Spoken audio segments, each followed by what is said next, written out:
Mais après, c'est mon rôle, en tant qu'avocat, de prendre le fardeau de ma cliente, de l'épauler dans l'épreuve qu'elle traverse. Tu ne choisis pas tes clients. C'est tes clients qui viennent te chercher, qui estiment que tu es capable d'assurer une défense à la hauteur de leurs espérances. Je suis en capacité émotionnelle, intellectuelle et juridique de prêter assistance à l'intéressé. Je crois sincèrement que Mathias Pogba est innocent. Parfois, le silence, ça fait du bien, surtout quand on a sorti des dingueries avant. Nous sommes des descendants de rois, de reines et pas que d'esclaves. Je me suis mis en avant parce que c'est éclaté de réussir tout seul. Je peux avoir une vie de bourgeois, mais je veux une vie communautaire avec les miens. Parce que moi, il n'y a jamais une volonté de choquer sans éduquer à côté. Ton absence d'humanité ne m'atteint pas. Je suis venu pour consommer, tu veux pas que je rentre parce que je suis noir. Pas de problème, mon frère. Bisous. Quand tu rentres dans mon cabinet, le portrait qu'il y a au-dessus de ma tête, c'est Malcolm X, tout sans l'ouverture. Moi, c'est l'amour qui m'anime. L'amour des miens et l'amour de l'être humain. La lecture, c'est utile dans tous les compartiments de ta vie. La littérature, dans sa globalité, fait du bien à l'âme. Un homme noir ou une femme noire sans éducation financière est en featuring avec la pauvreté. Les amis, s'il vous plaît, likez. On en a vraiment besoin. Commentez. Ouais, par rapport à... donc là, on a parlé de la partie média. J'aimerais recentrer un peu sur ta partie, du coup, avocat, qui est ton métier au quotidien. À partir de quel moment est-ce que tu as commencé à être, on va dire, reconnu et visible? Moi, la première fois où j'ai entendu parler de toi, c'était sur l'affaire d'un professeur qui s'était fait, je crois, exécuter. Ouais. Et toi, t'as été intervenu dans cette affaire en défendant la collégienne qui avait répandu la rumeur, c'est ça? C'est ça. C'est à ce moment-là que tu as commencé à être visible ou c'est intervenu avant? Reconnu même, je dirais. Enfin, qu'il y a eu un... Ça a été l'affaire Samuel Paty, ça a été mon premier dossier médiatique au sens national. J'ai eu des dossiers médiatiques dans le Parisien, avec mon nom, avec des articles qui étaient plutôt flatteurs. Mais ça, c'était à l'échelle du 93, parce que j'ai intervenu à Bobigny ou parfois même sur Paris. Mais une dimension nationale, voire internationale, c'est avec l'affaire Samuel Paty, ouais, effectivement. Ok.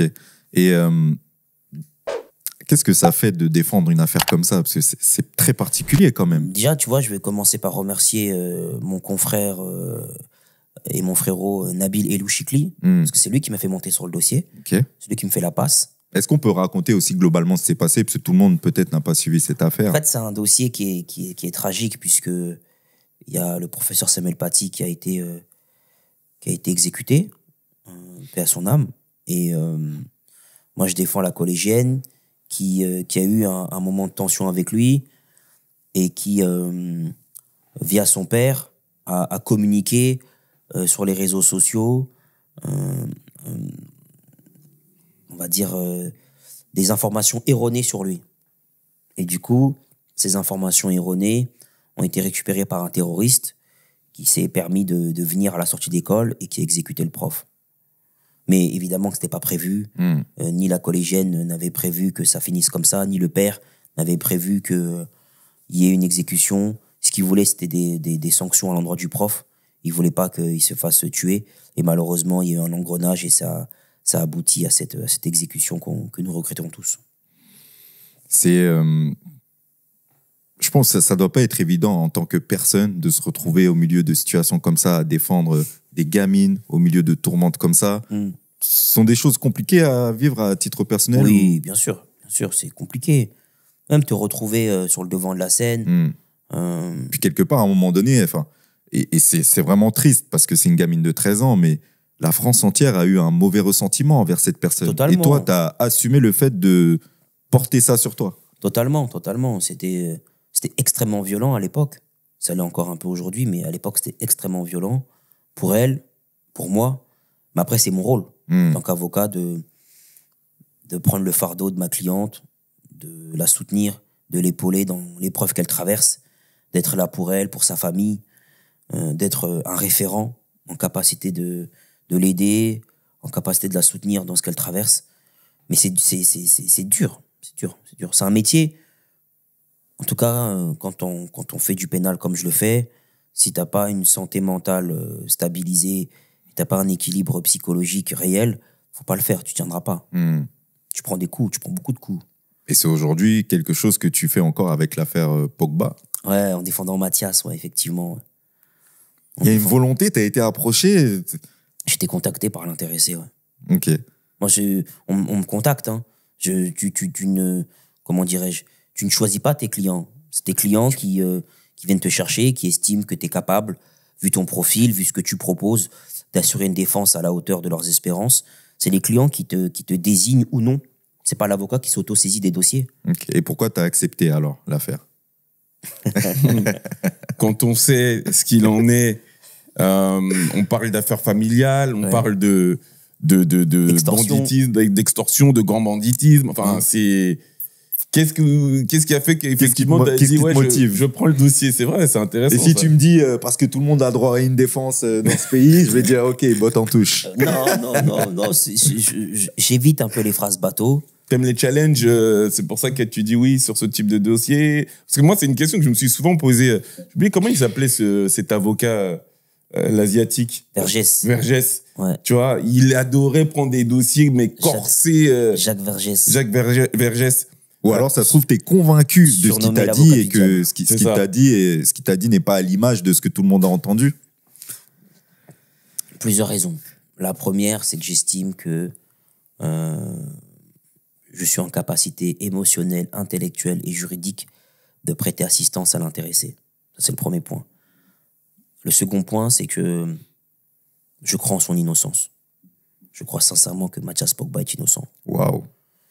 Je me suis expliqué au tribunal, j'ai plaidé la relaxe, j'ai expliqué pourquoi j'estimais qu'il était innocent, j'estimais en quoi il a été manipulé, j'estimais en quoi il a été terrorisé, pressionné.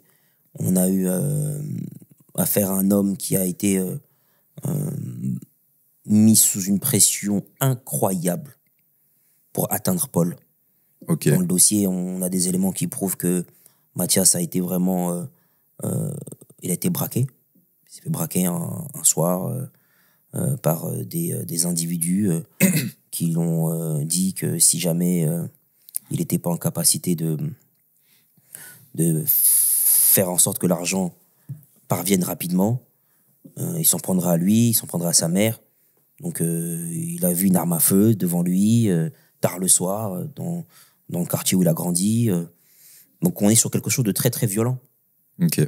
On n'est pas sur un frère qui s'est levé un matin et qui, tout d'un coup, est devenu jaloux de son frère qui a du succès, comme on a pu le voir, comme on a pu l'entendre, c'est faux. Et comment, enfin, je pense avoir la réponse, mais comment, du coup, on peut expliquer le fait que tout ce qu'on a entendu partout, c'est cette version d'un frère jaloux qui veut faire du chantage ça fait 2 ans que je suis sur le dossier. J'ai fait le choix stratégique de ne pas prendre la parole avant le procès. Mais toi ou quelqu'un d'autre, même lui, enfin... Je lui ai demandé de garder le silence. Ok. Pourquoi? Parce que tu peux pas hurler avec les loups. Faut les laisser hurler. Quand ils sont essoufflés, tu viens, tu prends la parole. Parce qu'au départ, il était rentré dans une stratégie où il faisait des vidéos, où il essayait d'expliquer quelque peu sa posture, sa position. Et je sais pas si je peux me permettre de juger... du fait que c'était maladroit ou pas, mais par contre, ce que je peux dire, c'est que je pense qu'en tant que conseil, c'était pas mal ce que tu lui as dit, du coup, d'éviter d'avoir à prendre la parole sur le sujet. Moi, j'ai longuement parlé avec lui et je lui ai dit que parfois le silence, ça fait du bien. Surtout quand on a sorti des dingueries avant. Donc, se faire un peu oublier, laisser les gens parler, parce que pour beaucoup, ils ont que ça à faire. Laisse-les commenter, nous on fait. Et quand le procès viendra, nous aurons l'occasion de nous expliquer, tu auras l'occasion de t'expliquer, et ensuite on pourra occuper l'espace médiatique et expliquer la version qui est la tienne. Mais tant que nous n'avons pas eu l'occasion dans un tribunal de nous expliquer en détail, en long, en large et en travers, par rapport à ce que tu as vécu, par rapport à ce que tu as subi, par rapport à ce que tu as expérimenté dans ta chair et dans ton âme, pour l'instant, tu gardes le silence, s'il te plaît. Le côté du frère jaloux, en tout cas, cette narrative... Il n'y a pas une once de jalousie chez Mathias. Voilà, cette narrative... Il y a que de la fierté. Elle a été quelque peu initiée. C'est pour ça que je disais que c'était un bon conseil que tu lui as donné. Initiée peut-être aussi de par ce qu'il avait décidé de faire initialement. Cette page Instagram... avec j'arrive avec des vidéos et ce qui en avait été dit pouvait donner cette impression-là. Et du coup, peut-être que ça a trompé... oui, bien sûr. Ça a trompé énormément de monde. Oui, mais quand il fait ça, il est sous pression. Oui, voilà. Quand il fait ça, il est sous pression. Quand il fait ça, il est menacé. Quand il fait ça, il s'est fait braquer. Ils veulent s'en prendre à sa mère. Ce qui est sûr et certain, c'est que je regarde l'équipe 21 et je sais pas si tu l'as vu ou si on te l'a reporté, mais ils ont été dithyrambiques de par la plaidoirie qui a été la tienne. Ah bon? Ouais. J'étais pas au courant. Ils ont été je me suis dit, mais moi je connais ce monsieur et il a fait les funérailles des tabous, il a la librairie africaine maintenant. Ils ont été dithyrambiques. Par contre, ils ont été très durs avec, je crois que c'est la procureure qui, du coup, ils ont dit que c'était une femme, je crois. Il y avait 2 femmes. 2 femmes. Ouais. Ils ont dit qu'elles avaient été KO, truc. Et en revanche, que la défense avait été, j'ai dit, ok, d'accord, ok. Écoute, merci aux journalistes de l'équipe. Merci pour leurs compliments. J'ai pas vu l'émission. J'ai pas vu l'émission. J'ai pas de télé. Et le soir, quand je rentre, je me repose. Je vais regarder vite fait la librairie africaine, ce qui est proposé. Vous regardez vos émissions, mais je regarde pas trop ce qui est proposé sur l'équipe. Mais merci, gratitude. Gratitude. S'ils ont apprécié la plaidoirie, s'ils ont compris la plaidoirie, s'ils ont su ressentir ce qui m'anime, c'est le plus important, mon frère. C'est le plus important. En tout cas, je dois bien avouer que je suis content déjà d'une part de t'entendre me dire ça, tu vois, parce que ce sont des choses que j'ai ressenties. Tu sais, je me dis, les médias, ils sont très forts pour manipuler l'opinion publique. Mais je me dis toujours que quand c'est un frère, j'écoute que d'une oreille, tu vois. Même par rapport à l'affaire Didi, tant qu'il n'y a pas de jugement, tant qu'on ne sait pas réellement ce qui s'est passé, j'écoute toujours qu'avec une oreille. Parce que sincèrement, quand j'ai vu, je crois, l'interview de Mathias Pogba, je crois, sur Téléfoot, ou je sais plus, il y a quoi, il y a peut-être 2-3 mois, j'ai vu dans ses yeux que quand il a dit il n'y a pas de problème avec mon frère et quand vous verrez, vous saurez. J'ai compris qu'il y avait des choses qu'on savait pas. Bien sûr. J'ai compris, tu vois. Et je me suis dit... Mais tu vois, là où les médias sont malhonnêtes, c'est que à aucun moment, ils disent que Mathias s'est fait braquer.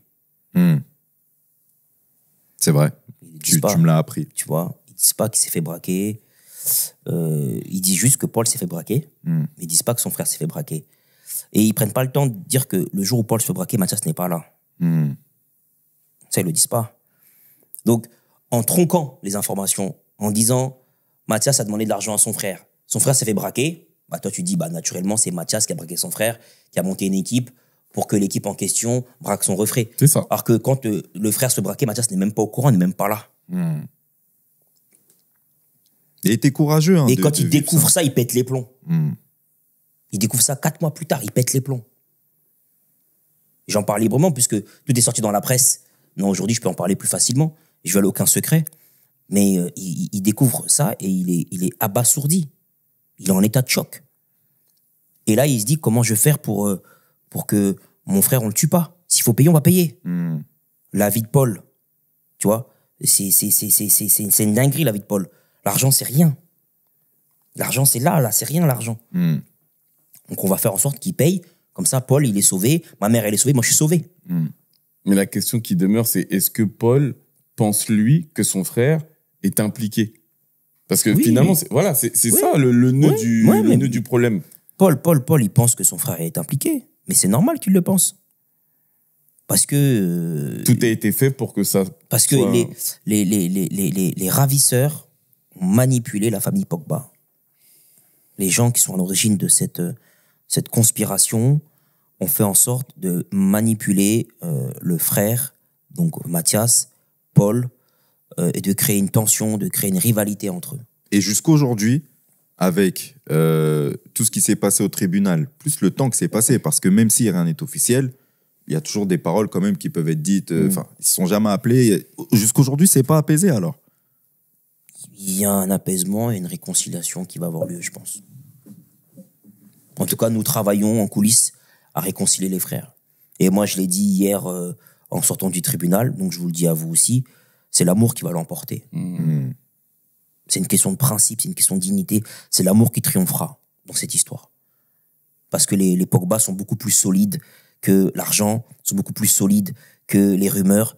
C'est une famille qui vient de loin, c'est une famille qui a traversé des moments extrêmement difficiles. Ils ont affronter une adversité réelle pour en arriver là. Et ils vont pas se laisser amoindrir parce que des gens ont comploté pour leur soutirer de l'argent. Jamais de la vie. L'amour va l'emporter. En tout cas, si ce que tu dis est vrai, et si effectivement il est réellement innocent, et même s'il avait été coupable, c'est tout ce qu'on peut souhaiter à des frères. Ouais, c'est sûr. Et même à une famille, quoi. Parce que ce que j'allais dire, mais c'est il que... n'est pas du tout coupable. C'est ça, la vie d'Internet, c'est pas la vraie vie, on le sait. Mais c'était un canal qu'ils utilisaient justement pour montrer cet amour. Et c'était beau, tu vois, de le voir. Clairement. Parce qu'on dirait des jumeaux. Il y a des jumeaux, il y a Florentin et Mathias déjà. Qui sont jumeaux. Mais à trois, on aurait dit des triplés. C'est exactement, tu vois. On aurait dit des triplés, effectivement. Enfin, tout ce qui tient à, d'une certaine façon, nous représenter malgré eux, parce qu'eux ont rien demandé, bah, ça nous rend fiers. Bien donc sûr. Forcément, de la même façon, quand il y a ce genre d'esclandre, bah voilà, donc elle est belle cette conclusion. Elle est vraiment belle, tu vois. Effectivement, c'est tout ce qu'on leur souhaite. Sans transition, Frangin, tu sais que il y a un mot en particulier que les gens de la communauté sont amenés à se demander. Ils se demandent pourquoi est-ce que le Frangin, avec la position qu'est la sienne aujourd'hui, avec l'influence qu'est la sienne, avec le discours qu'il prône, pourquoi est-ce que ce mot, de temps à autre, sort de sa bouche nous concernant? Tu vois de quel mot je veux parler? Pas du tout. Il m'a eu. Il veut nous l'entendre dire. De quel mot parles-tu? Je parle de ce fameux mot qui... comment dire, fait référence à des primates que de temps en temps, bah, je sais pas si c'est une marque, si c'est effectivement sous le coup de l'émotion, comme on le disait en préambule, que c'est employé, sachant le ressenti. Tu disais tout à l'heure que on parlait des haters, que pour le coup, enfin, on a plus de pitié pour eux qu'autre chose. Est-ce que 100% des gens qui peuvent être amenés à ressentir cela sont des haters? Je sais pas, mais toi, quel est ton ressenti sur cette remarque, sur peut-être même ce reproche qui t'est fait? Les gens ne comprennent pas que lorsque j'utilise cette expression, c'est pour nous rendre meilleurs. À un moment donné, moi je te montre la lune, tu regardes mon doigt. C'est dommage, tu vois. Ce mot, pour moi, c'est juste un moyen de capter ton attention et te dire que tu vaux mieux que ça en termes de comportement. Fais preuve de dignité, ma sœur. Fais preuve de dignité, mon frère. Nous sommes des descendants de rois, de reines, et pas que d'esclaves. Et nous avons une histoire qui est glorieuse, avec des succès et des insuccès, avec des victoires et des défaites. Ne te comporte pas comme un être qui n'a pas de valeur. C'est pour te réveiller que j'utilise cette expression. C'est de l'amour. Donc si les gens ne comprennent pas ça, tu veux que je fasse quoi, mon frère?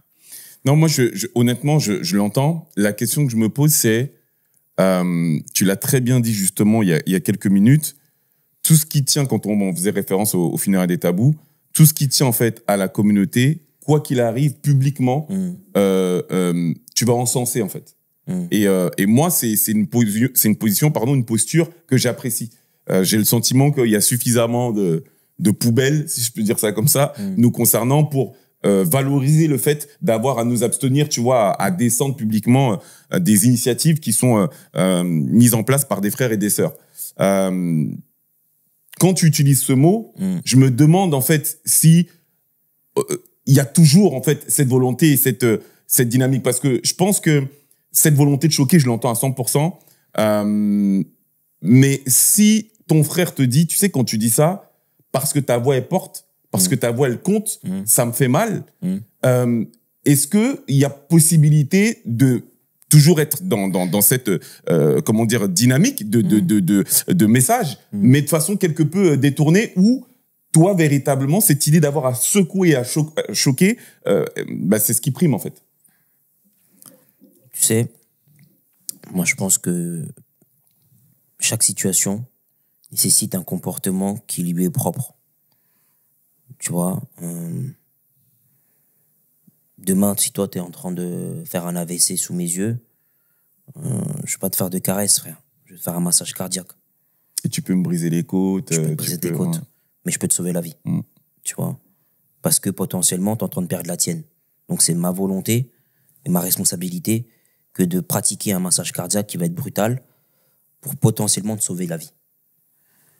Moi, quand j'utilise des mots qui sont volontairement brutaux, qui sont volontairement insultants, c'est pour que les personnes qui peuvent être visées se réveillent et se disent « Ok, vas-y, il est complètement fou, mais est-ce qu'il n'y a pas une part de vérité dans ce qu'il dit? Est-ce que je me comporte pas comme une serpillière quand je me défrise les cheveux pour plaire à ces gens? Quand je mets un tissage mal fait pour plaire à ces gens? Quand je vais dire que la femme noire, elle est moche pour plaire à ces gens? Est-ce que je suis pas en train moi-même de me comporter comme une serpillière? Est-ce que ce frère-là, en faisant ce rappel, il m'ouvre pas les yeux sur le comportement qui est le mien? Parce que tu parles à juste titre des gens qui sont choqués, mais moi, j'ai combien de messages de gens qui m'ont dit merci, tu m'as ouvert les yeux? Combien de messages? Si j'étais dans une démarche impudique ou immodeste, je te montrerai les messages que je reçois.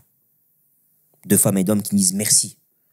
Avec cette émission, j'ai compris que je faisais n'importe quoi avec ma femme, mes enfants, au travail. Je comprends mieux ce que vous m'avez dit. Merci de m'avoir interpellé sur ça. J'ai énormément de messages qui vont dans ce sens. Et là, je me dis, j'ai touché ma cible. Parce que, tu sais, je pense sincèrement que si nous étions une communauté beaucoup plus riche, installée, puissante, je pense pas que je me serais mis en avant. Je me suis mis en avant parce que c'est éclaté de réussir tout seul. Voilà pourquoi je me suis mis en avant. D'accord. Je me suis mis en avant parce que je peux avoir une vie de bourgeois, mais je veux une vie communautaire avec les miens. Je veux qu'il y ait de plus en plus de femmes et d'hommes qui me ressemblent, qui soient avec moi à mes côtés. Voilà pourquoi je me suis mis en avant. Et je fais en sorte de les réveiller sur ce qu'ils ne font pas encore, pour qu'ils puissent être là où ils devraient être. Donc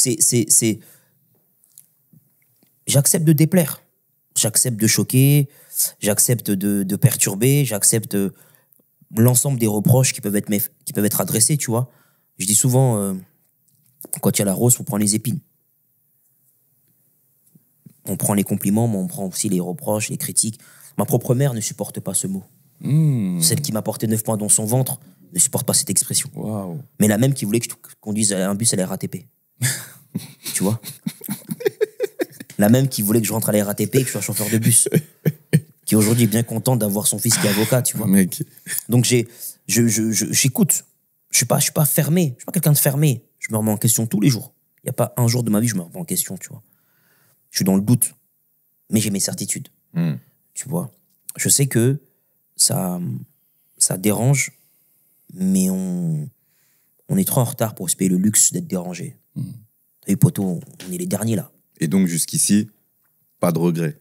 T'es content, t'as fait les bons choix, t'as dit les bonnes choses au bon moment, t'as fait ce qu'il fallait faire. Non seulement il n'y a pas de regret, mais si c'est à refaire, je referai la même chose. Je n'enlève rien, je ne rajoute rien. Je garde la même sincérité et la même pédagogie. Parce que moi, il n'y a jamais une volonté de choquer sans éduquer à côté, sans transmettre, sans partager. Si je te choque, je t'explique pourquoi. Je t'explique où est-ce que j'en suis. Jamais je vais faire preuve d'une attitude qui peut être désagréable, qui peut être violente, sans pédagogie avec, sans explication à côté, sans narration, sans prise de temps de partager les motivations qui m'ont poussé à faire ce que j'ai fait. Jamais. Je ferai jamais l'économie d'une explication. C'est pas du tout mon genre. Ok. Ouais, enfin, juste Vas-y. sur ça, enfin, parce que c'est pas forcément une question, mais juste pour dire que j'entends que t'as reconnu quelque peu le caractère insultant. Bien sûr. Tu vois, insultant, blessant, bien sûr. Blessant de la chose. Bien sûr. Et c'est vrai que à partir de ce moment-là, à titre personnel, je le partage avec toi, frérot, c'est là que je vois une limite peut-être dans l'exercice. Parce que tout à l'heure, je le disais et je t'ai posé la question et tu m'as répondu très clairement. Je pense qu'on manque d'arcanes dans lesquelles on s'autocritique. Tu vois ce que je veux dire? Et du coup, on a besoin de cette critique. En revanche, dans la mesure, selon moi, et je vais absolument pas t'apprendre des règles de rhétorique, j'aurais passé toute recuisance, mais je pense que dans la mesure où on intègre dans son argumentaire ou dans son argumentation des dynamiques quelque peu insultantes, en fait, on se ferme.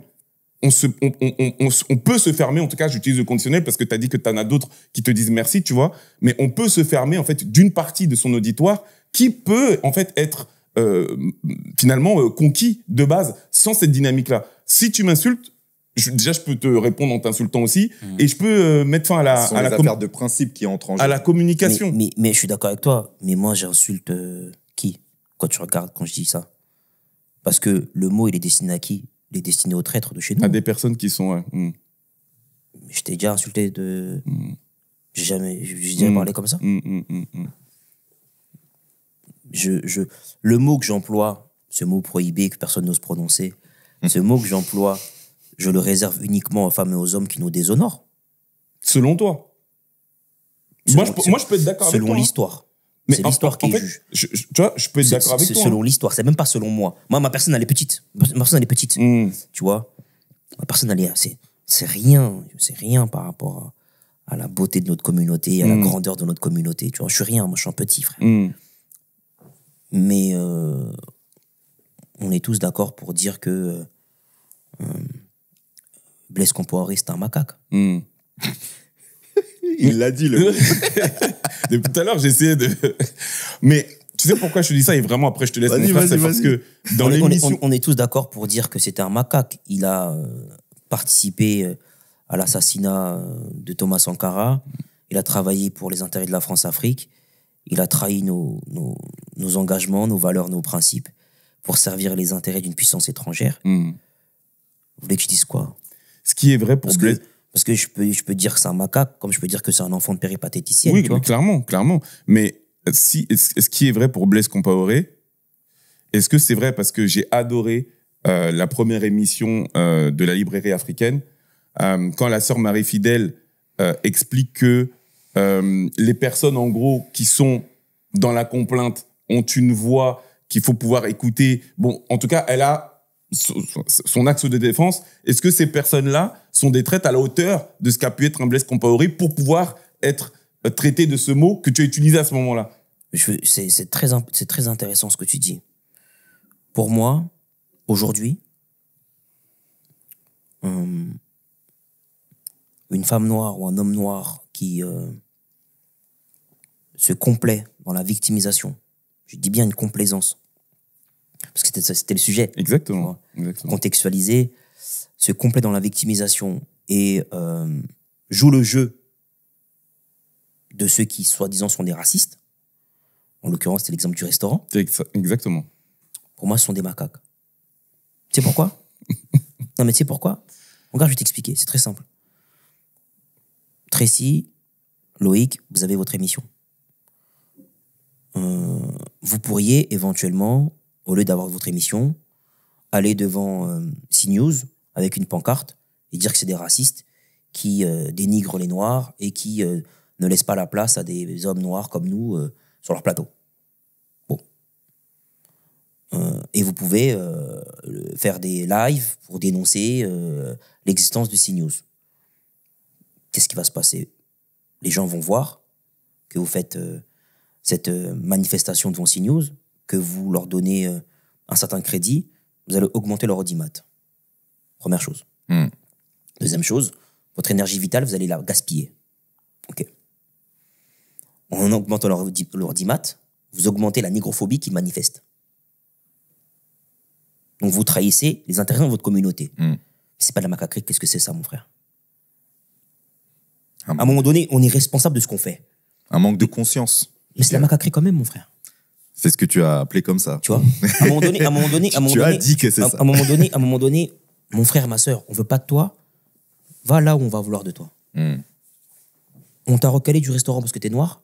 T'as des restaurants afro. Vas-y, va manger, ma sœur. Parce qu'on m'a dit oui, mais les gens n'ont pas forcément les moyens d'ouvrir un restaurant. Moi, ma phrase était complète. J'ai dit soit tu ouvres un restaurant, soit tu vas manger dans un restaurant où on t'acceptera à bras ouverts. Ça, c'est de la dignité. Tu veux pas de moi? Il n'y a pas de problème, mon frère. Ton absence d'humanité ne m'atteint pas. Tu es sorti de l'humanité tout seul. Moi, je suis dans l'humanité. Je suis venu pour consommer. Tu veux pas que je rentre parce que je suis noir. Pas de problème, mon frère. Bisous. Je consomme ailleurs. C'est ça la grandeur. C'est ça la puissance. T'ouvres une porte qui m'intéresse. Justement, cette volonté de puissance que l'on a la possibilité de créer à l'échelle de la communauté, notamment à travers l'entrepreneuriat, à travers les finances. Est-ce que c'est quelque chose que tu vis aujourd'hui? Est-ce que c'est quelque chose que tu développes? Quel est ton rapport, d'ailleurs, avec ta façon de gérer tes business? Parce que j'ai cru comprendre que tu en avais. Je vais te donner un exemple très simple. CNews m'a contacté pour une interview. J'ai dit non. Pourtant, je t'ai dit oui. Ok. Ils font plus d'audience que vous. J'ai refusé. Et comment est-ce que... Je peux pas être plus clair. Ce que C'est je vous très ai clair. dit là par rapport à Mathias, d'autres chaînes rêvent de l'avoir. Ouais, L'équipe m'a contacté, je vous montre mes textos, mes mails, vous allez péter les plombs. Je vous l'ai dit à vous, les frères. Ouais, c'est vrai. Et il y a autant, je dirais, un sacrifice qu'un choix, et il y a aussi du gain derrière. C'est important de comprendre que faire des choix en direction de la communauté, c'est pas forcément s'appauvrir. On en a un peu parlé au début de l'émission, mais c'est aussi développer des choses, il faut le dire, c'est rentable. D'ailleurs, toi, aujourd'hui, avec l'ensemble de tes activités, est-ce que tu pourrais nous dire à peu près combien tu gagnes par mois ou à l'année? Je sais pas, mon frère, mais je gagne très bien ma vie. Une moyenne, une échelle?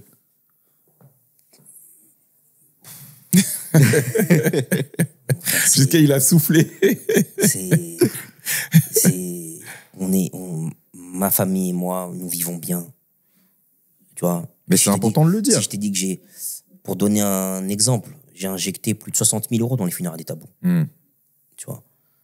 Si je me permets d'injecter une telle somme, c'est que ma famille... En cash, du coup. Ça en virement, en cash, peu importe. Mais j'ai injecté 60 000 balles. Donc, si je me permets d'injecter une belle somme comme ça, c'est qu'à côté, ma mère, mes frères et sœurs, ma famille, tu vois, il manque de rien, mon frère. Et donc, tu vois, c'est quand même important de mettre ça en avant. C'est qu'au-delà du fait que peut-être que tu décides de pas prendre l'argent à droite du côté de là où il y a de l'argent, on peut faire de l'argent entre nous. Et pas de la petite monnaie. Non, il y a beaucoup d'argent. Beaucoup d'argent dans la communauté noire. Pour celui qui s'en donne les moyens et qui apporte de la valeur. Mais faut apporter de la valeur aux gens. C'est pas, tu viens, tu dis, je vais prendre de l'argent. Non. Apporte de la valeur, les gens vont te payer en conséquence. Et tu vas pouvoir gagner beaucoup d'argent. Moi, quand tu rentres dans mon cabinet, le portrait qu'il y a au-dessus de ma tête, c'est Malcolm X ou tout ça en ouverture. Tu vois. C'est ma communauté qui m'a enrichi. C'est ma communauté qui m'a mis à l'aise financièrement. Donc, normal que je lui redonne ce qu'elle m'a donné. Parce que sans elle, je ne serais pas au niveau que je suis. Tu vois. Et quelle est, du coup, ta philosophie? Déjà, est-ce que tu investis à titre personnel? Comment est-ce que tu gères ton argent?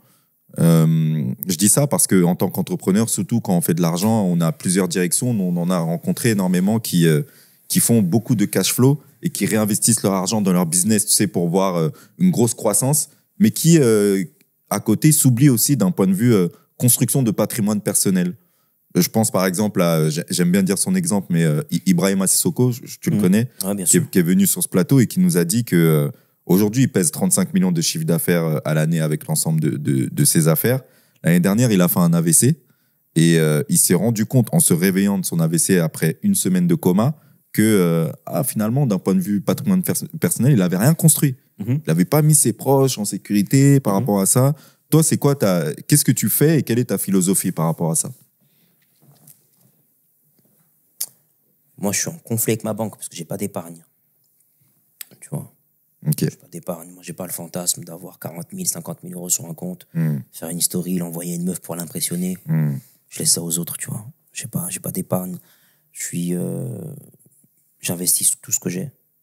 Je suis à flux tendu. Ok. Je peux faire des crédits ou pas, ça dépend. Les opérations. Crédit pour investir? Crédit pour investir. Si je fais un crédit à la conso, c'est pour investir. J'ai pas de matériel. Ma montre, je l'ai oubliée, mais j'ai une montre qui coûte 100 €. J'ai le permis, mais j'ai pas de voiture. Tu vois, j'ai pas de matériel. Je suis pas du tout attaché au bien matériel. Ça ne m'intéresse pas.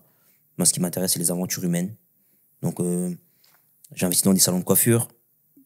J'ai investi dans une marque de boissons, dans une marque de vêtements. J'ai une vingtaine de boîtes dans lesquelles j'ai investi. La librairie africaine, les 9 autres médias qui arrivent, parce que j'en ai 9 autres qui sont en préparation. Donc, voilà. Dans quoi j'investis mon argent. Cet argent que la communauté me donne, que je réinjecte ensuite, tu vois. Moi, je suis qu'une étape en réalité, tu vois. Un transitaire. C'est ça. J'ai beaucoup aimé le fait que tu prennes notre exemple quand on a parlé de cette histoire. Je reviens rapidement sur l'histoire du mot parce que t'as dit, les gars, vous faites aujourd'hui votre propre média, vous avez votre structure, la Nekao School, vous auriez pu être à CNews en fait. mais vous n'êtes pas dans la complainte. Et j'ai beaucoup aimé que tu donnes cet exemple parce que, comme je te le disais tout à l'heure, moi, en fait, ton propos de l'action, de l'excellence, d'avoir à se prendre en main, d'avoir à créer, d'avoir à proposer, d'avoir à créer de la valeur, mais clairement, c'est dans cette dynamique et dans cette dimension qu'on évolue. Ceci dit, quand j'ai écouté cette émission, je t'avoue que le propos de la sœur m'a fait réfléchir. Parce que initialement, j'étais à 100% aligné avec ton propos. Et à un moment donné, j'aimerais bien t'entendre là-dessus. Elle a dit, au-delà du fait que tout le monde ne peut pas créer un restaurant et tout, et je pense que la réponse que tu as apportée, oui, tu peux pas créer un restaurant, mais tu peux consommer chez ton frère qui a ce restaurant. Donc finalement, je pense que la réponse était claire. Mais elle disait que tu as des gens qui, sur le plan émotionnel, ont besoin de l'exprimer.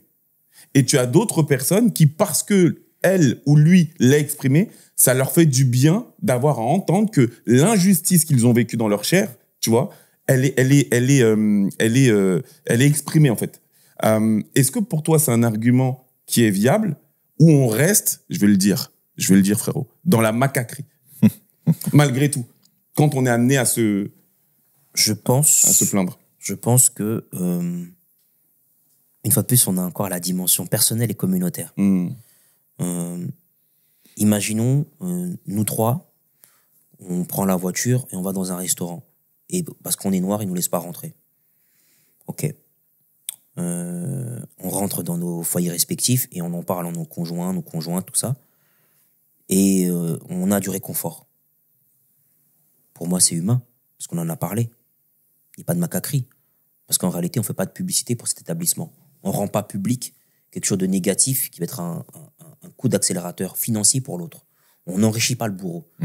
Donc, tu as l'occasion de parler dans un espace qui est safe, en privé, et de partager ta déception. Tu dis, voilà, j'étais avec Mbe Koloïc, on n'est pas rentré, ça m'a fait mal au cœur. Et ta chérie va dire, c'est pas grave, ça arrive, vous valez plus que ça, vous êtes des bonhommes. Donc, on a tous besoin de ça. Mais tu le fais en catimini, à l'abri des regards indiscrets. Tu le fais avec ta femme, tu le fais avec tes amis, avec tes proches, évidemment. Mais quand tu viens sur la scène publique, tu donnes un spectacle, mon frère. Et tu te montres que, en réalité, nous sommes faibles. Que tu nous rappelles à quel point, économiquement, nous pesons rien. Que tu viens, que tu pleures. Que tu renvoies aucune image de virilité, de puissance. Et t'es un macaque, ma gueule. Je te le dis, frère. Femme ou homme. T'as vu? Moi, je pleure, gros. Tu me verras jamais pleurer en public. Gros, je pleure. Pour différentes raisons. Mais j'ai fait le serment. Tu me verras jamais affaibli en public. C'est mon choix.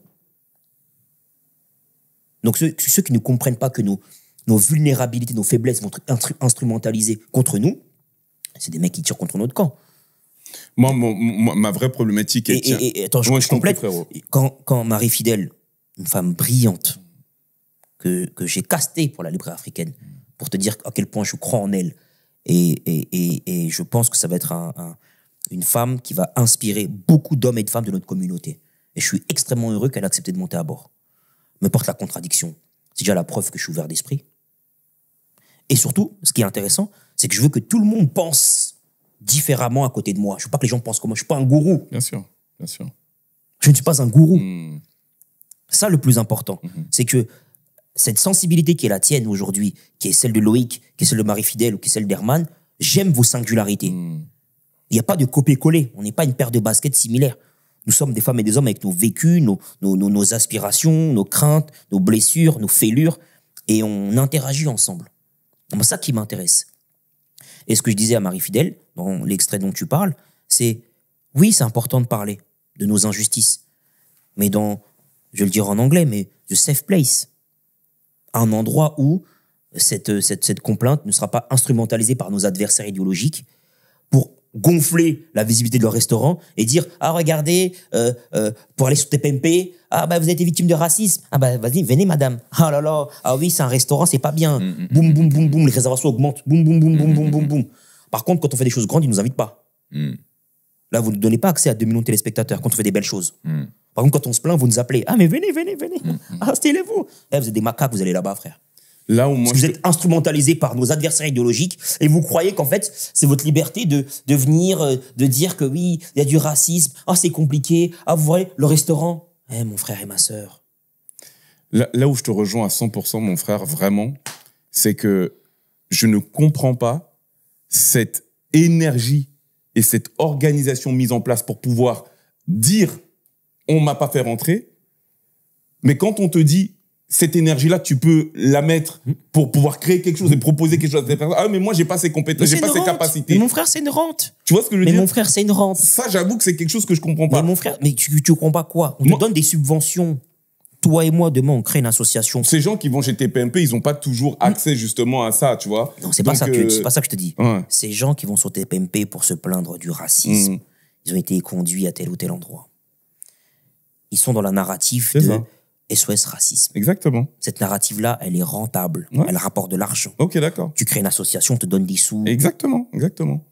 Te paye. Mais ils vont même, en fait, ce que je dis, c'est qu'ils vont même pas jusqu'à là. Mais je sais qu'ils vont pas jusque là. C'est ça qui est encore pire. Je te dis qu'ils s'inscrivent dans une idéologie je suis totalement qui est d'accord. hautement lucrative. Bien sûr. Bien sûr. Maintenant, il faut s'interroger pourquoi ces médias, lorsque vous faites un gala comme le vôtre, qui était un événement merveilleux, et j'ai le seum de ne pas avoir été présent, Merci, gloire à frérot. vous habite pas. Non, mais clairement, enfin, comme on le disait au début, on a la réponse à la question. Encore une fois, moi, sur le terrain de l'analyse. Par contre, si tu lui mets une barbe, s'il y a un scandale dans la communauté, Tracy, il a barbé 15 000 euros à Loïc. Venez, on va en parler. Bon, tu me cherches les deux négros là de son bruit, et tu les invites. Tu leur envoies un taxi, du chocolat, mais là, du bissap, c'est ça, pas du bissap, tu les fais venir sur le plateau. Salut les potos. Alors, vous embrouillez, hein? Les frères. Non, mais je suis 100% d'accord. Et là où c'est encore plus grave, c'est que tu ne vois pas ça dans d'autres communautés où tu as vu un Indien qui est arrivé chez TPMP pour dire il n'est pas rentré là-bas. Où tu as vu, hein. C'est souvent nous. Mais pourquoi? Parce qu'ils ont une volonté de puissance, mon frère, que nous n'avons pas encore. Ils vont manger dans leur restaurant, ils vont dans leurs endroits. Mais ils peuvent aller dans un autre restaurant, c'est pas grave. C'est-à-dire qu'il va aller dans un restaurant, il a été recalé, c'est pas grave, il est ailleurs. Parce qu'il sait qu'il est puissant. Il va pas faire de story. Il va pas insister pour que tu le laisses rentrer. Il va pas dire, s'il te plaît, tu connais, on est ensemble. Vas-y, je me suis défrisé les cheveux, j'ai éclairci ma peau. Laisse-moi très rang, s'il te plaît. On n'est pas sur ça, mon frère. Parce que eux, ils veulent dominer le monde. Nous, on veut exister dans le monde. C'est pas la même chose. C'est réel, c'est réel. Est-ce que Mbeko veut dominer le monde? Et est-ce que, alors quand je dis toi, je parle pas de toi à titre personnel, parce que j'ai, enfin quoique, mais je pense pas que tu aies cette volonté de dominer le monde. De toute façon, pour un seul homme, c'est compliqué. Mais est-ce que tu as cette volonté en ce qui concerne notre communauté? Et est-ce que quand tu vois aujourd'hui où on en est, tu y crois? Si c'est oui. Et si c'est non, pourquoi tu n'y crois pas? Ah, moi, je crois fort en notre communauté. Je crois fort que notre communauté va pas forcément dominer le monde, parce que c'est pas l'objectif de la domination pour moi. Notre communauté va proposer une narrative au monde, avec des valeurs, des principes, un rapport aux personnes âgées sans maison de retraite, un rapport à la famille, avec la présence de la mère et du père dans la complémentarité, pas dans l'opposition. On a une narrative à mettre sur le devant de la scène. Ce qu'on appelle paradigme, ça rentre dedans. Paradigme, on a un paradigme à proposer au monde qui pour moi est intéressant. On a une partition à jouer qui est belle. On a tout un récit magnifique à faire valoir au reste de l'humanité. Et moi, je suis intimement convaincu. Tu trouves qu'on en prend la direction aujourd'hui? Oui, bien sûr. On est dans la bonne direction. On est de plus en plus nombreux à travailler tous ensemble, à faire valoir ce qu'il y a de splendide, ce qu'il y a de beau, ce qu'il y a de grand chez nous. C'est ce qui, moi, m'excite, c'est ce qui, moi, m'enchante, tu vois. Mais c'est important de le préciser. Mais totalement. Et votre initiative, en est la plus belle preuve. Vous auriez pu faire autre chose. Vous auriez pu vendre du shit, être posé au quartier, crier. Vous auriez pu aller manifester parce que tel établissement ne vous laisse pas rentrer. Vous auriez pu.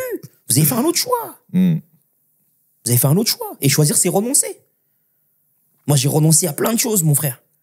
J'ai renoncé à plein de combats que je trouve éclatés au sol pour me concentrer sur ce que j'estime être essentiel. Valoriser notre communauté. Mettre en avant les femmes et les hommes qui sont des joyaux, des bénédictions. Voilà pourquoi j'ai créé la librairie africaine. Voilà pourquoi il y a 9 autres médias qui vont arriver en toute patate, dans le sport, dans la cuisine. Vous allez voir, ça va arriver. Et toujours pareil, dans une logique d'excellence et dans une logique surtout de mettre en avant les talents de chez nous. Toujours pareil. Moi, il n'y a que ça qui m'anime. Le reste, après, c'est accessoire. Tu vas devenir un Bolloré, frère, à force d'un point de vue impact, à force d'avoir tous ces médias et tout. Ouais, mais le but, c'est quoi, mon frère? Toujours pareil. De laisser une histoire belle. Parce que moi, je veux bien, Bolloré, il combat l'immigration, mais en même temps, il s'est fait son argent en Afrique. Donc, il y a une hypocrisie incroyable, tu vois. Il y a je te prends là, en même temps, après, je te stigmatise en haut. On n'est pas sur ça, tu vois. Nous, on n'est pas sur une logique de dénigrement, une logique d'hostilité à droite qui que ce soit. Il y a une cohérence dans ce que tu développes. Moi, il y a une cohérence et surtout, c'est l'amour qui m'anime. L'amour des miens et l'amour de l'être humain.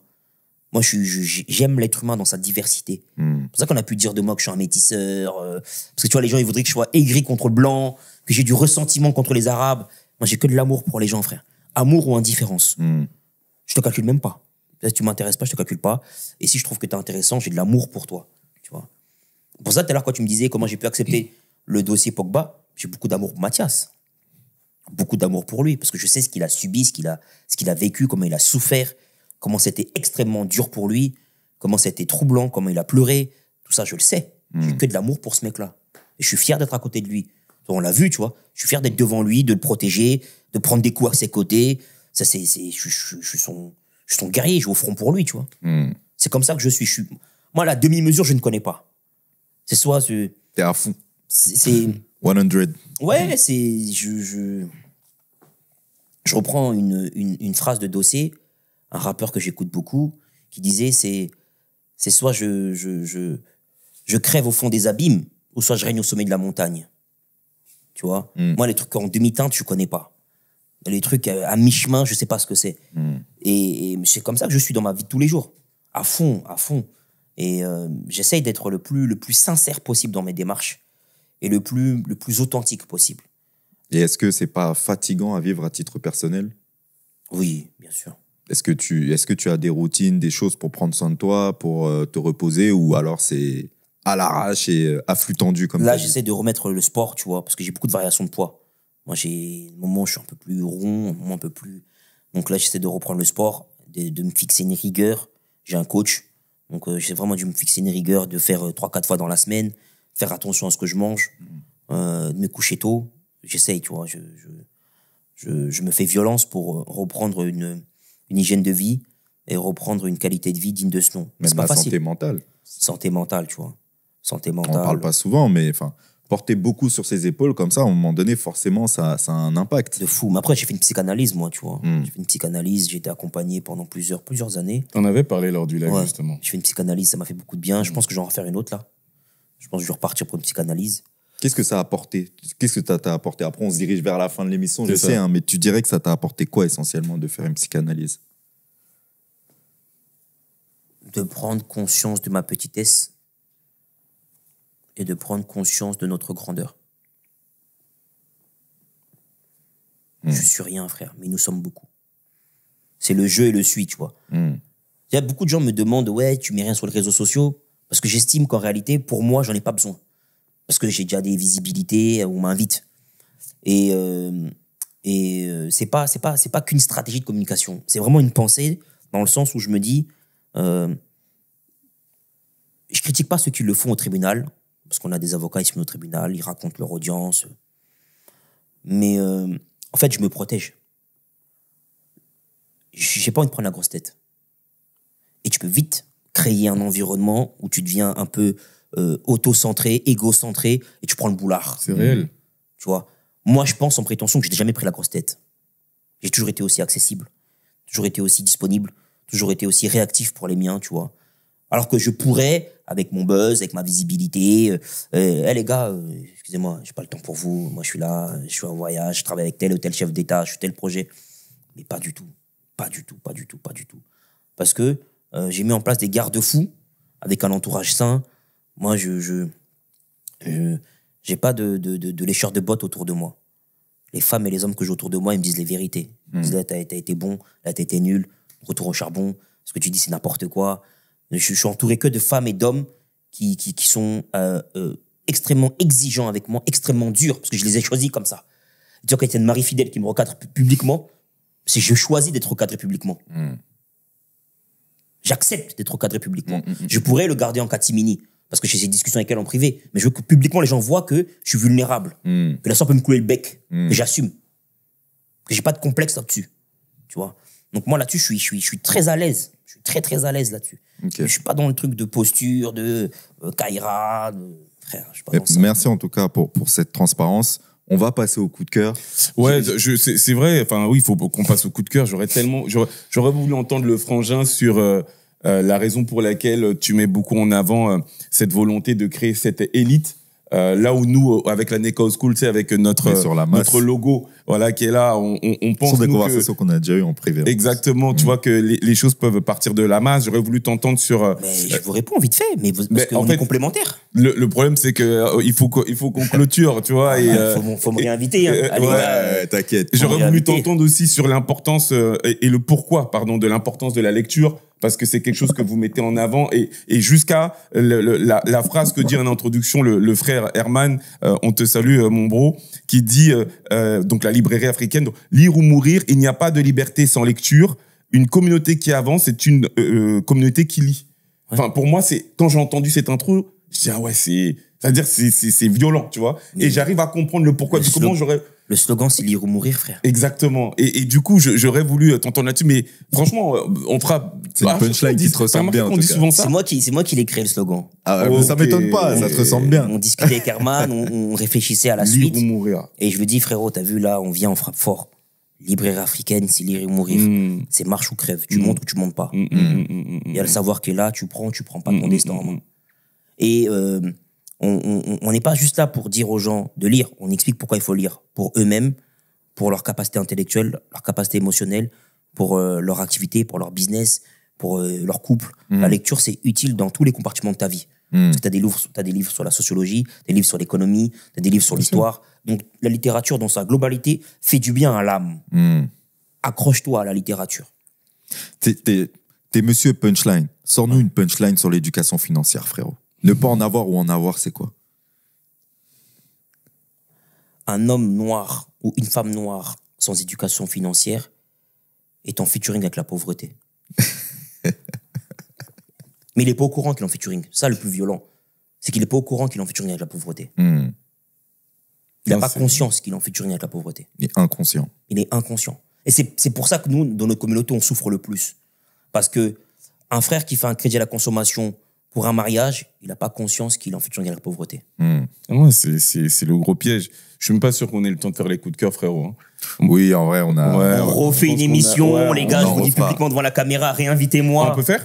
Ah bah magnifique. Ah bah visiblement on peut. Bon, très bien. Alors j'ai juste une mini question et c'est une question qui se répond avec des phrases, hein, pas des mots, tu vois. C'est qu'est-ce que lorsque tu seras sur ton lit de mort le plus tard possible, je l'espère. Aussi. Qu'est-ce que t'aimerais retenir de toi? Qu'est-ce que t'aimerais que tes proches retiennent de toi? Et qu'est-ce que t'aimerais que l'histoire retienne de toi? Il a jamais triché. Retenez ça, j'ai jamais triché. Il est vrai. Ok. Magnifique. Tu veux que je commence? Ouais, vas-y. Coup de cœur de la semaine. J'adore le MMA. Il s'avère que y a Cyril Gane qui combat ce week-end et ah ouais? Ouais, ben voilà, c'est justement pour ça que c'est mon coup de cœur. C'est que c'est incroyable que ce mec qui a réussi à faire ce qui n'a jamais existé dans cette catégorie des poids lourds, dans la plus grande ligue de MMA au monde, ait un combat ce week-end et qui ait quasiment aucune hype autour de ce triste, combat. Hein. Franchement, je trouve ça fou. Moi, je trouve ça normal. Moi, je vous donne une exclusivité. J'ai reçu Cyril Gane chez moi quand il était inconnu, dans mon domicile. Ok. Parce que c'est un ami qui me l'a présenté et je le rencontre à ce moment-là.